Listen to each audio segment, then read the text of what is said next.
Viewers, இந்த வீடியோவில் எதை பற்றி பார்க்க போகிறோன்னா எம்எஸ் வேர்டில் ஒரு நோட் புக்கோட ஃப்ரண்ட் பேஜ் எப்படி ரெடி பண்ணுறது அப்படின்னு தான் பார்க்க போகிறோம். அண்ட் நம்ம சேனல் இன்னும் சப்ஸ்கிரைப் பண்ணலாம், சப்ஸ்கிரைப் பண்ணிவிட்டு பக்கத்தில் இருக்கிற பெல் ஐக்கானை ப்ரெஸ் பண்ணிக்கோங்க. அப்போ தான் நான் போடுற வீடியோ உங்கள் நோட்டிஃபிகேஷனில் வரும். இப்போ ஸ்ட்ரெயிட்டாக வீடியோக்குள்ளே போயிடலாம். ஃபஸ்ட்டு வேர்டு ஓப்பன் பண்ணிக்கோங்க. அண்ட் இதையும் பார்த்தீங்கன்னா நான் A4 ஷீட்டில் தான் மேக் பண்ண போகிறேன். ஸோ சைஸ் பார்த்தீங்கன்னா A4 சைஸ் செலக்ட் பண்ணுறேன்.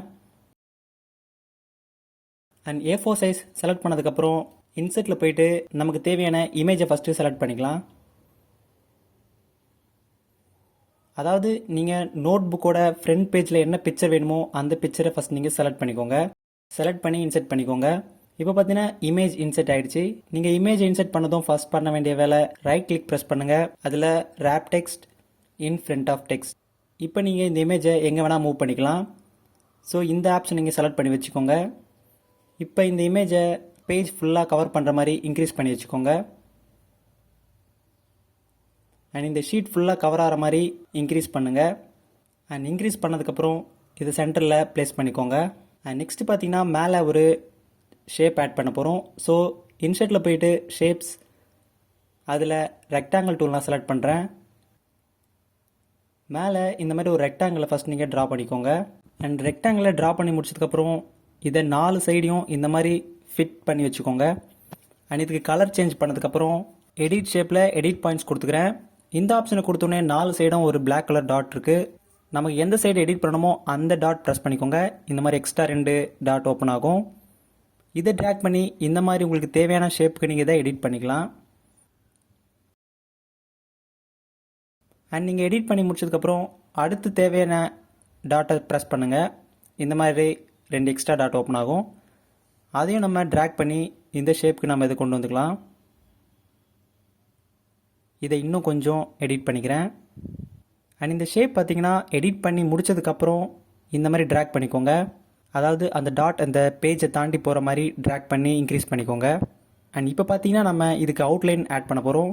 ஸோ இந்த ஷேப்பை செலக்ட் பண்ணிவிட்டு அதில் ஷேப் ஃபார்மேட், ஷேப் அவுட்லைனில் ஒயிட் கலர் நான் ப்ரெஸ் பண்ணுறேன். அண்ட் இது பார்த்தீங்கன்னா ரொம்ப தின்னாக இருக்குது. ஸோ நம்ம இதுக்கு சைஸை இன்க்ரீஸ் பண்ணிக்கலாம். ஸோ வெயிட் செலக்ட் பண்ணிவிட்டு அதில் ஒரு 2 பாயிண்ட் செலக்ட் பண்ணுறேன். அண்ட் இந்த ஷேப்புக்கு மேலே இருக்கிற அவுட்லைன் நம்மளுக்கு ஷோ ஆகுது, அது தெரியக்கூடாது. ஆரோ மார்க் யூஸ் பண்ணி அதை நம்ம மேலே மூவ் பண்ணிக்கலாம். அண்ட் இதே ஷேப் நமக்கு கீழேயும் ப்ளேஸ் பண்ணணும். இதை காப்பி பண்ணிவிட்டு கீழே பேஸ்ட் பண்ணுறேன்.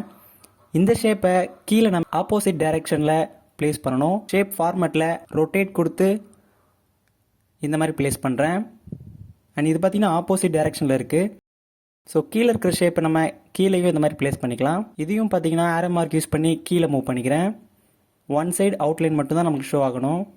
அண்ட் இப்போ பார்த்தீங்கன்னா 2 ஷேப்பையும் நம்ம பர்ஃபெக்டாக ப்ளேஸ் பண்ணிட்டோம். அண்ட் இப்போ இங்கே இருக்கிற இமேஜை நீங்கள் மூவ் பண்ணிக்கலாம். உங்களுக்கு தேவையான டைரெக்ஷனில் இமேஜை மூவ் பண்ணி ப்ளேஸ் பண்ணிக்கோங்க. உங்களுக்கு தேவையான ஜூம் பண்ணிக்கலாம், இல்லை ஜூம் அவுட் பண்ணிக்கலாம். அண்ட் இப்போ பார்த்தீங்கன்னா இதில் ஒரு டெக்ஸ்ட் ஆட் பண்ண போகிறோம். ஸோ இன்செர்ட் டேப்பில் போயிட்டு இந்த ஆப்ஷனை நான் செலக்ட் பண்ணுறேன். இதை செலக்ட் பண்ணிவிட்டு இந்த இடத்துல ட்ராக் பண்ணுறேன். இதில் தான் நம்ம டெக்ஸ்ட் ஆட் பண்ண போகிறோம். இதில் நேம் டைப் பண்ணுறேன். நேம் டைப் பண்ணி முடிச்சதுக்கப்புறம் அதை ஃபுல்லாக செலக்ட் பண்ணுறேன். செலக்ட் பண்ணிவிட்டு ஹோம் டேப்பில் போயிட்டு போல்டு அப்ளை பண்ணுறேன். அண்ட் இந்த ஃபாண்ட்டையும் நான் சேஞ்ச் பண்ணிக்கிறேன். கொஞ்சம் ஸ்டைலாக இருக்கிற ஃபாண்ட்டை நம்ம செலக்ட் பண்ணிக்கலாம். அதோட சைஸையும் நான் இன்க்ரீஸ் பண்ணிக்கிறேன். அண்ட் இதை இந்த இடத்துல ப்ளேஸ் பண்ணுறேன். இப்போ இந்த பாக்ஸு பற்றி நம்ம கலர் சேஞ்ச் பண்ணலாம். ஷேப் ஃபார்மேட்டில் ஷேப் ஃபில், அதில் பிளாக் கலர் நான் செலக்ட் பண்ணுறேன். ஆட்டோமேட்டிக்காக டெக்ஸ்ட்டு ஒயிட் கலருக்கு மாறிடுச்சு. அண்ட் இந்த இடத்துல கொஞ்சம் எக்ஸ்ட்ரா இருக்குது. ஸோ இதையும் நம்ம அட்ஜஸ்ட் பண்ணிக்கலாம். அண்ட் இந்த இடத்துல உங்களுக்கு தேவையான நேமை நீங்கள் டெக்ஸ்ட் பண்ணிக்கோங்க. பண்ணிவிட்டு சென்ட்ரல் எலிமெண்ட்டில் ப்ளேஸ் பண்ணிக்கோங்க. அண்ட் கீழே அதே மாதிரி இன்னொரு ஷேப்பையும் நம்ம ஆட் பண்ண போகிறோம். இந்த இடத்துல பார்த்தீங்கன்னா இன்செர்ட் டேப்பில் போயிட்டு ஷேப்ஸ், அதில் ரவுண்டட் ரெக்டாங்கிள் நான் செலக்ட் பண்ணுறேன். இந்த இடத்துல ஒரு ரெக்டாங்கிளை நம்ம ட்ரா பண்ணிக்கலாம். நீங்கள் ஷேப் ஆட் பண்ணதும் ஆட்டோமேட்டிக்காக ஷேப் ஃபார்மேட் வரும். அதில் ஷேப் ஃபில்லில் போயிட்டு நான் ஒயிட் கலர் செலக்ட் பண்ணுறேன். அவுட்லைன் பார்த்தீங்கன்னா பிளாக் கலர் செலக்ட் பண்ணுறேன். அதோட சைஸையும் நான் இன்க்ரீஸ் பண்ணிக்கிறேன். இன்செர்ட் டேப்பில் போயிட்டு ஷேப்ஸில் லைன் டூல் செலக்ட் பண்ணுறேன். இந்த இடத்துல ஒரு லைனை நான் ட்ரா பண்ணுறேன். ஷிஃப்ட்டை ப்ரெஸ் பண்ணிவிட்டு ட்ரா பண்ணுறேன். அப்போ தான் லைன் ஸ்ட்ரைட்டாக வரும்.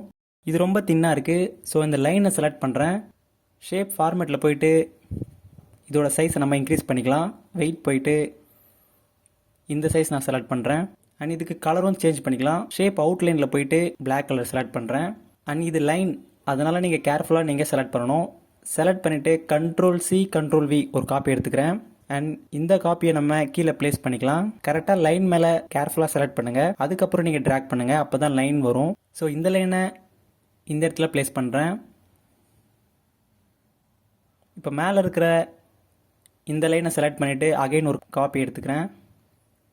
இதை இந்த இடத்துல ப்ளேஸ் பண்ணுறேன். அண்ட் கேப் கரெக்டாக இருக்கிற மாதிரி நம்ம இதில் ப்ளேஸ் பண்ணிக்கலாம்.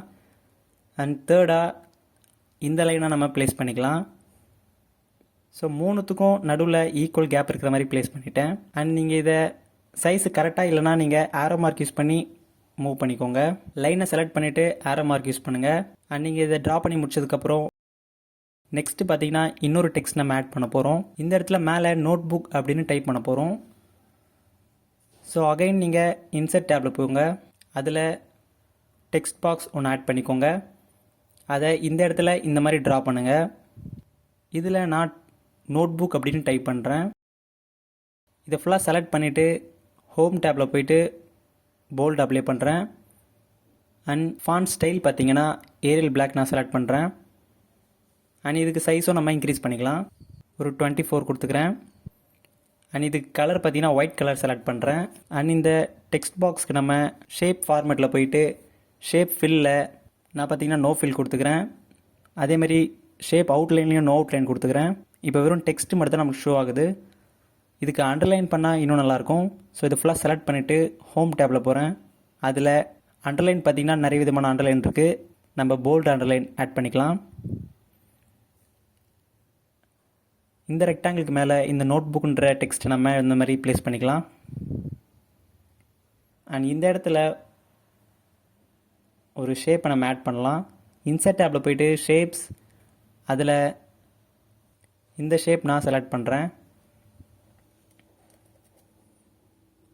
இதை இந்த இடத்துல ட்ரா பண்ணிவிட்டு இங்கே ப்ளேஸ் பண்ணுறேன்.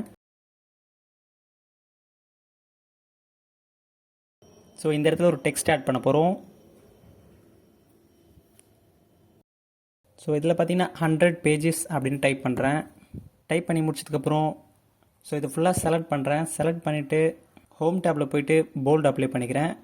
அதுக்கான சைஸையும் நான் இன்க்ரீஸ் பண்ணிக்கிறேன். அண்ட் லைன் ஸ்பேஸிங் பார்த்தீங்கன்னா ஆட் பண்ணிக்கிறேன். இதோட ஃபாண்ட் ஸ்டைலையும் நம்ம சேஞ்ச் பண்ணிக்கலாம், ஏரியல் Black. இப்போ பின்னாடி இருக்கிற ரெக்டாங்கிள் நம்ம ஹைட் பண்ணிக்கலாம். ஷேப் ஃபார்மேட்டில் ஷேப் ஃபில் நோ ஃபில் கொடுத்துக்கிறேன். ஷேப் அவுட்லைன் நோ அவுட்லைன் கொடுத்துக்கிறேன். இப்போ வெறும் டெக்ஸ்ட்டு மட்டும்தான் ஷோ ஆகுது. இந்த டெக்ஸ்ட்டை கீழே இருக்கிற இந்த ஷேப் மேலே நம்ம ப்ளேஸ் பண்ணிக்கலாம். டெக்ஸ்ட்டுக்கு கலர் பார்த்தீங்கன்னா ஒயிட் கலர் செலக்ட் பண்ணுறேன். அண்ட் இந்த ஷேப்புக்கு சென்டரில் இருக்கிற மாதிரி இந்த டெக்ஸ்ட் நம்ம ஆட் பண்ணிக்கலாம். ஷேப்பை கொஞ்சம் இன்க்ரீஸ் பண்ணுறேன். இன்க்ரீஸ் பண்ணிவிட்டு இந்த டெக்ஸ்ட்டை இதுக்கு சென்டரில் இந்த மாதிரி ப்ளேஸ் பண்ணுறேன். அண்ட் இதுக்கு சென்டர் அலைன்மெண்ட் கொடுத்துக்கிறேன். அண்ட் அவ்வளோதான். இந்த வீடியோவில் கண்டென்ட் இருந்துச்சுன்னா லைக் பண்ணுங்கள். அண்ட் அடுத்து இன்னொரு இன்ட்ரெஸ்டிங்கான வீடியோவில் பார்க்கலாம்.